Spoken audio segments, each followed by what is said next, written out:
تناول الزنجبيل وضعه في هذا المكان قبل النوم سيجعلك بقوة 100 حصان كل ليلة. حتى لو تجاوز عمرك 80 عاما سوف تستعد شبابك. ولدينا بشرى سارة لك: إذا كنت تعاني من التهاب وتضخم البروستاتا، أو تعاني من الضعف أو العقم خصوصا عند الرجال، أو مرضى السكري وأمراض القلب، أو التهاب تشمع الكبد، فشاهد هذا الفيديو للنهاية لتتعرف على أفضل وصفة صحية لعلاج كل هذه الأمراض. ولكن قبل أن نبدأ، فضلا وليس أمرا، صلي على النبي محمد صلى الله عليه وسلم، وادعمنا بالضغط على زر الإعجاب لنستمر بتقديم كل ما هو جديد ومفيد. وإذا كنت قد تناولت الزنجبيل ولو لمرة واحدة، فأوقف هذا الفيديو للحظة وادعمنا بالضغط على زر الإعجاب، وقم بالاشتراك في القناة وفعل زر الجرس حتى لا نعرف عدد الأشخاص المهتمين بهذه النوعية من الفيديوهات.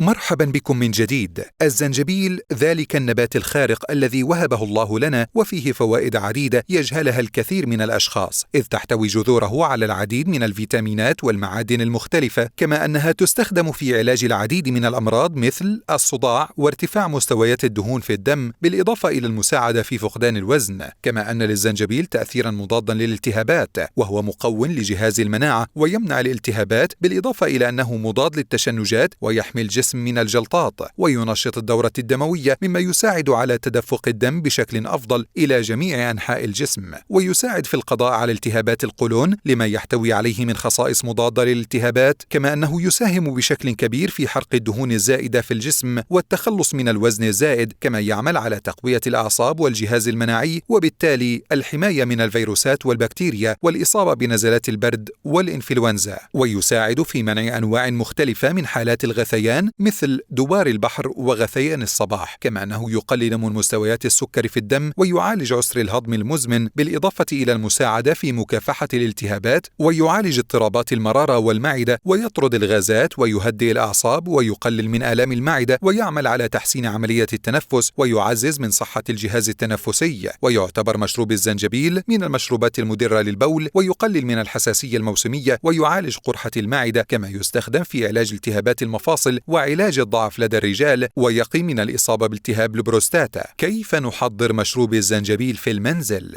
المكونات: 3 حبات ليمون، جذر زنجبيل طازج 3 سنتيمتر، كوب ماء مغلي، ملعقة عسل نحل. طريقة التحضير: قم بتقطيع الليمون إلى نصفين وإزالة البذور منه، ثم أضف الليمون في الماء المغلي، ومن ثم إضافة قطع جذر الزنجبيل وأضفه إلى الخليط، واترك المزيج ينقع لمدة نصف ساعة في الماء مع التأكد بتغطية الإناء جيدا، ويغطى حتى لا تتطاير الزيوت منه. وبعد ذلك قم بإزالة الغطاء، وصف المزيج من حبات الليمون والزنجبيل، وصب المزيج في كوب فارغ، وأضف أي ملعقة من عسل النحل للتحلية. يمكن تناول هذا المشروب مرة واحدة قبل النوم يوميا للحصول على أفضل النتائج، ويمكن تناول الزنجبيل والليمون كل منهم على حدة لتقليل آلام وآثار الدورة الشهرية. وقد أثبتت الدراسات الحديثة أن مشروب الزنجبيل والليمون يحسن الحالة النفسية، مما يساعد على القضاء على التوتر والاكتئاب والقلق، ويخفف من آلام المفاصل. يعمل مشروب الزنجبيل والليمون على تعزيز عمل الجهاز المناعي، كما أنه يساهم في التخفيف من آلام الحلق، بالإضافة إلى أن هذا المشروب له خصائص مطهرة، فهو يعمل على حماية الحلق من الميكروبات والجراثيم والفيروسات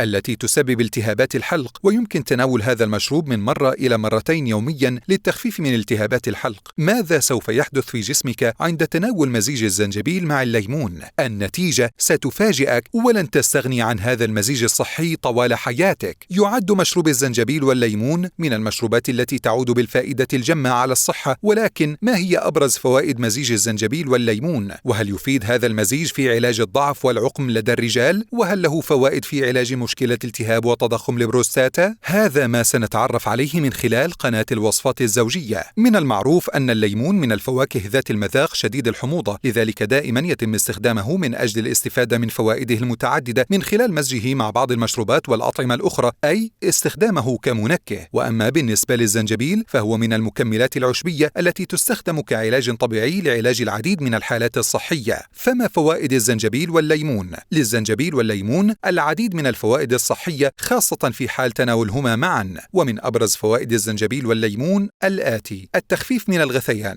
مزيج الزنجبيل مع الليمون من المشروبات الطبيعية التي عادة ما كان يتم استخدامها من أجل علاج مشكلات الجهاز الهضمي المختلفة، خاصة تلك المتعلقة بالمعدة، حيث يتم استخدامه كعلاج طبيعي لعسر الهضم والتخفيف من الغثيان والقيء التي قد يعاني منها بعض الأفراد أحيانا. والجدير بالعلم أن الأدلة قد أظهرت أهمية تناول الزنجبيل والليمون في حالات المعاناة من الغثيان والقيء، حتى تلك الناجمة عن الحمل والعلاج الكيميائي. خسارة الوزن. من أبرز فوائد مزيج الزنجبيل والليمون أنه يساعد الجسم في عملية خسارة الوزن، حيث قد ثبتت أهمية فاكهة الليمون في التقليل من مقاومة الأنسولين، والتي بدورها تساهم في التقليل من كمية الدهون المخزنة في الجسم. وأما بالنسبة إلى الزنجبيل فقد ثبت أن له دور واضح ومهم في خسارة وفقدان الوزن، وذلك من خلال دوره في تقليل شعور الجوع. تقوية المناعة. يتميز الزنجبيل باحتوائه على بعض الخصائص التي تساعد في تقوية المناعة، بالإضافة إلى دوره في الحماية والوقاية من بعض أنواع البكتيريا. وأما الليمون فيتميز باحتوائه على كل من فيتامين ج ومضادات الأكسدة المهمان في تقوية المناعة وتحسينها. الوقاية من السرطان. قد تكون من إحدى فوائد مزيج الزنجبيل والليمون أنه يساعد في الوقاية ومحاربة بعض أنواع السرطانات التي من الممكن أن تصيب الجسم، مثل سرطان أورمة الشبكية، سرطان الأمعاء الدقيقة، سرطان البلعوم، سرطان الثدي، سرطان البروستاتا، سرطان الدم عند الأطفال. التقليل من خطر الإصابة بأمراض القلب والأوعية الدموية. يتميز مزيج الزنجبيل والليمون باحتوائه على بعض المركبات التي لها دور المساهمة في حماية ووقاية الجسم من خطر الإصابة بأمراض القلب والأوعية الدموية. التخفيف من الآلام المختلفة. يساعد مزيج الزنجبيل مع الليمون على تخفيف الآلام الناجمة عن المعاناة من بعض الحالات الصحية مثل الالتهابات والتهاب المفاصل والصداع أيضا، كما أن البعض قد يستفيد من دور هذا المشروب في تخفيف الآلام من أجل التخفيف من آلام العضلات الناتجة عن الخضوع لبعض التمارين الشاقة والشديدة، أو حتى من أجل التخفيف من آلام الدورة الشهرية. كيفية تحضير الزنجبيل والليمون في المنزل. المكونات، والتي تتضمن كل من شريحتين من الليمون، نصف كوب من شرائح الزنجبيل، نصف كوب من العسل. طريقة التحضير: إحضار وعاء زجاجي والعمل على خلط جميع المكونات السابقة التي قد تم التنويه عنها. نقع هذا المزيج لبضع ساعات، ومن الممكن تركه في داخل الثلاجة طوال الليل. مزج عصائر الليمون والزنجبيل مع العسل بشكل جيد من أجل إعطاء مشروب ذو سماكة. إضافة ملعقة إلى ملعقتين من هذا المزيج إلى كوب من الماء الساخن من أجل تحضير مشروب الزنجبيل والليمون. مشاهدينا الكرام، متابعي قناة الوصفات الزوجية، هذا كان كل ما لدينا اليوم. شكرا لكم على المشاهدة. إذا أعجبكم هذا الفيديو شاركوه مع من تعرفون. نسأل الله لنا ولكم الصحة والعافية. جميع الحقوق محفوظة لقناة الوصفات الزوجية. إلى اللقاء.